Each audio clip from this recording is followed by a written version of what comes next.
ఈ 14 ఏళ్ల పిల్లోడు ప్రభుత్వాన్ని గడగడలాడించాడు. నిజంగా చెప్పాలంటే ఉచ్చపోయించాననే చెప్పాలి. ఈ అశ్వమేధ గౌతమ్ 14 ఏళ్ల దళితుల కుటుంబానికి చెందిన కటిక పేదరికం నుంచి వచ్చి రాజ్యాంగం చెప్పి అందులో క్వశ్చన్లు అడగడం మొదలుపెట్టాడు. ఇంకా గవర్నమెంట్ వణికిపోయి తీసుకెళ్ళి ఆయన బొక్కలేసేసింది.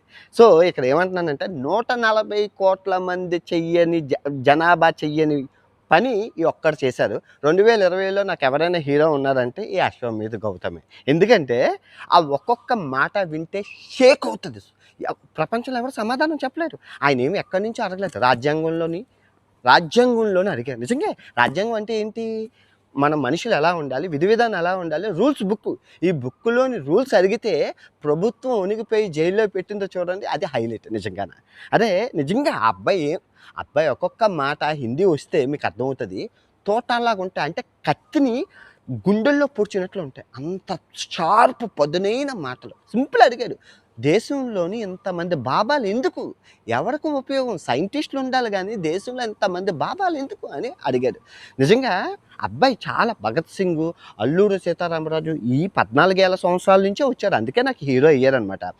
ఈ అబ్బాయి ఇంకోటి అడిగాడు, నన్ను చిన్నపిల్లవాడు మీరు అంటున్నారు, మరి 100 మంది చిన్న పిల్లలు బాబాల రూపంలో ఉండి డబ్బులు దండుకొని స్కూల్కి వెళ్లకుండా చదువుకుంటా, నేను చదువుకుంటూనే ఈ సమాజ సేవ చేస్తున్నాను, రాజ్యాంగంలో అడుగుతున్నాను, నాకు సమాధానం చెప్పండి అంటే ఎవరో చెప్పలేక జైల్లో పెట్టేశారు. ఇది ప్రజాస్వామ్యం, ప్రశ్నించే హక్కు ప్రజాస్వామ్యం అన్నది.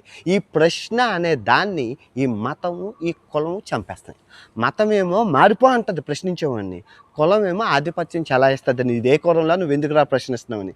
నిజంగా హైలైట్. భారతదేశంలో మరో అంబేద్కర్, మరో అల్లూరి సీతారామరాజు, మరో భగత్ సింగ్ పుట్టారు ఈ అబ్బాయి రూపంలోని.